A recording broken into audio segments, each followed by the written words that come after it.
Добро и тоа е актуелно во последниот период како предмет, како пресуда, одлука, слушнав од медиумите, но знам и дека веќе има представка во Советот каде што се работи по однос на ова.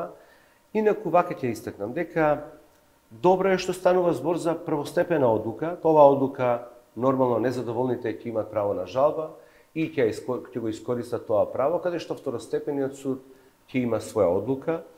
Не навлегувам во делот на одлуката, бидејќи тоа е врз основа на докази кои што ги ценел судијата, ниту можам да ги знам доказите, ниту можам да ги ценам таквите докази.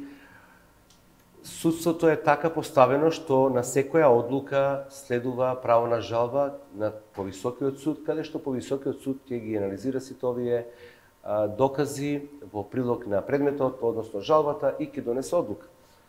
Инаку нашиот дел како судски совет ќе утврдиме со оглед дека истакнав дека веќе има таков допис, односно представка која што ќе биде разгледана и ќе биде предмет на дискусија на седница.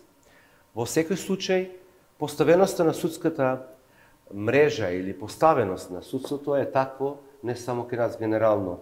Значи имаме првостепени, второстепени, третостепени судови каде што ако е направен пропуст, ако имаме проблем во одредена фаза од судството, во одлуките, секогаш второстепениот, односно третостепениот орган, односно суд ќе ги решава овие проблеми по интенција или иницијатива на незадоволната странка.